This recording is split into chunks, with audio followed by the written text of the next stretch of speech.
মধ্যপ্রাচ্যের যুদ্ধক্ষেত্রে একের পর এক অবিশ্বাস্য মোড়। ইরানকে নিয়ে ট্রাম্পের হুঙ্কার, নাকি আমেরিকার আকাশচুম্বী ক্ষয়ক্ষতির গোপন নথি? কোনটা সত্যি? একদিকে মার্কিন প্রেসিডেন্ট ডোনাল্ড ট্রাম্প নিউ ইয়র্কে দাঁড়িয়ে বুক ফুলিয়ে দাবি করেছেন ইরান নাকি কখনোই পারমাণবিক অস্ত্র পাবে না।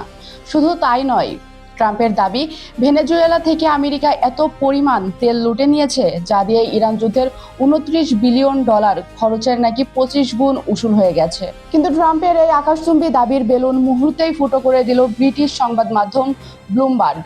তাদের এক্সক্লুসিভ রিপোর্টে বলা হচ্ছে, ইরানের কামড়েই পেন্টাগনের পিঠ এখন দেয়ালে ঠেকে গেছে। ট্রাম্প দাবি করেছিলেন ইরানের আকাশ প্রতিরক্ষা ব্যবস্থা নাকি সম্পূর্ণ ধ্বংস, অথচ খোদ মার্কিন MQ-9 রিপার ড্রোন বহরের 20% আকাশে উড়িয়ে দিয়েছে তেহরান। খতম হয়েছে $1 বিলিয়ন অত্যাধুনিক সব ড্রোন। শুধু ড্রোনই নয়, খোদ মার্কিন F-15E স্ট্রাইক ঈগল যুদ্ধবিমানও টেনে নামিয়েছে ইরানি বাহিনী। তাহলে কি ট্রাম্পের হুঙ্কার আসলে আমেরিকার বিশাল পরাজয় ঢাকার সস্তা কৌশল? রাশিয়া আর চীনের কোন গোপন প্রযুক্তির ফাঁদে পা দিল পেন্টাগন? এই মহাযুদ্ধের জল কতদূর গড়াবে? সবকিছু নিয়ে আজকের এই বিশেষ প্রতিবেদন।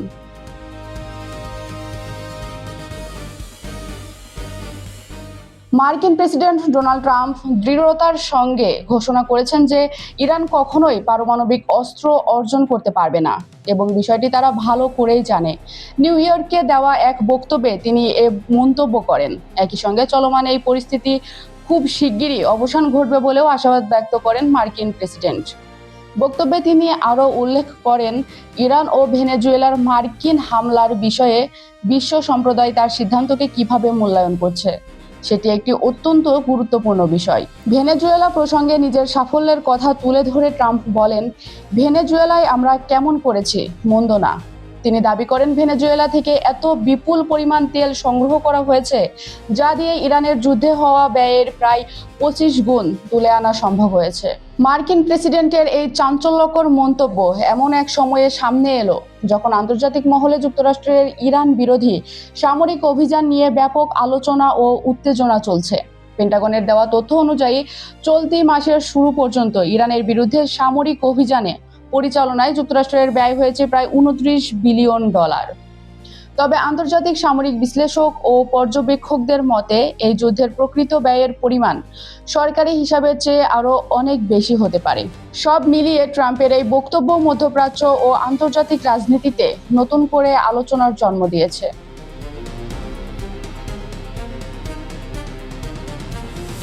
যুক্তরাষ্ট্রের প্রেসিডেন্ট ডোনাল্ড ট্রাম্প দাবি করেছেন যে ভেনেজুয়েলা থেকে পাওয়া তেলের আয় ইরানের বিরুদ্ধে যুদ্ধ পরিচালনার ব্যয়ের চেয়ে প্রায় 25 গুণ বেশি অর্থ এনে দিয়েছে।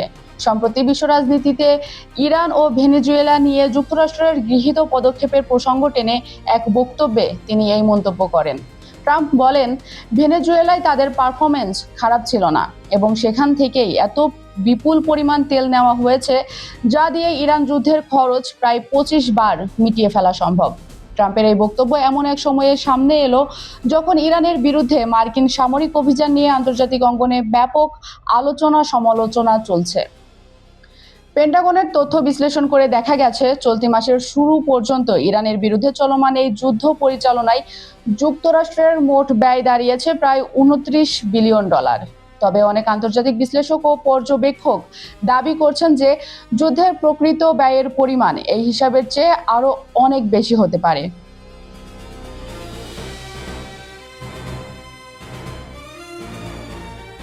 ব্রিটিশ সংবাদ মাধ্যম ব্লুমবার্গের সাম্প্রতিক এক প্রতিবেদনে জানা গেছে, ইরানের হামলায় যুক্তরাষ্ট্রের অত্যাধুনিক MQ-9 রিপার ড্রোন বহরের প্রায় 20% ধ্বংস হয়েছে।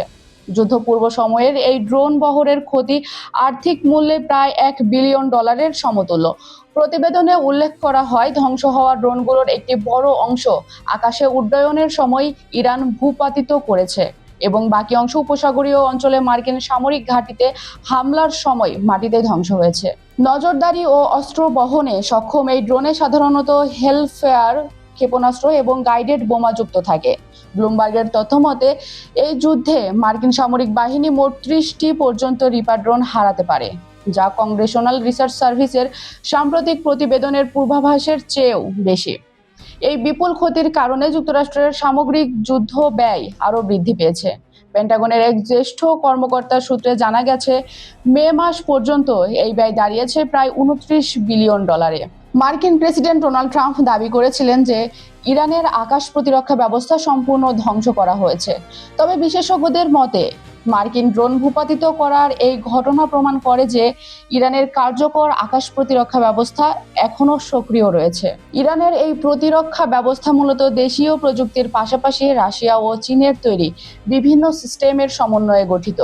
এর আগে এপ্রিল মাসে যুদ্ধবিরতির ঠিক পূর্বে ইরান যুক্তরাষ্ট্রের একটি F-15E স্ট্রাইক ঈগল যুদ্ধবিমানও ভূপাতিত করেছিল, যা উদ্ধার করতে ওয়াশিংটনকে বড় ধরনের অভিযান চালাতে হয়।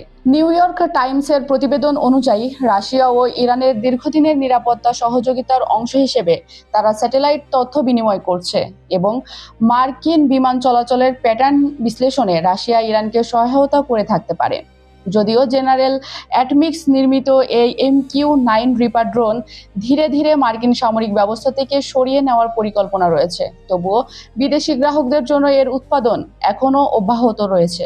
তাহলে হিসাবটা এবার মিলিয়ে দেখুন। একদিকে হোয়াইট হাউসের গদিতে বসে ডোনাল্ড ট্রাম্প যখন বিশ্বমঞ্চে বুক ফুলিয়ে বিজয়ের গল্প শোনাচ্ছেন, ভেনেজুয়েলার তেল চুরির টাকায় যুদ্ধের খরচ উসুল করার হিসাব করছেন, ঠিক তখনই পেন্টাগনের ভেতরের গোপন নথি আর ব্লুমবার্গের রিপোর্ট কিন্তু অন্য এক ভয়ঙ্কর সত্যের দিকে আঙুল তুলছে।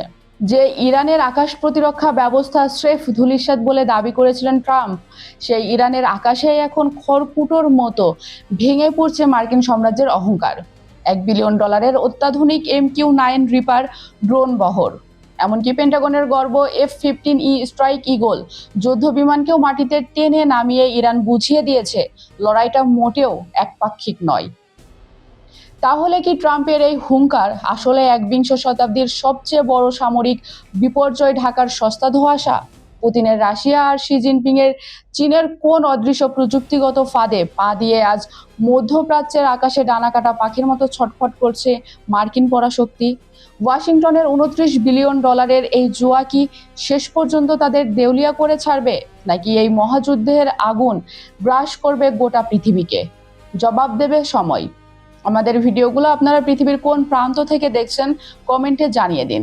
আজ এ পর্যন্তই বিদায় নিচ্ছি। দেখা হবে পরের ভিডিওতে নতুন কোনো ইস্যু নিয়ে। ভালো থাকুন, নিরাপদ থাকুন। আল্লাহ হাফেজ।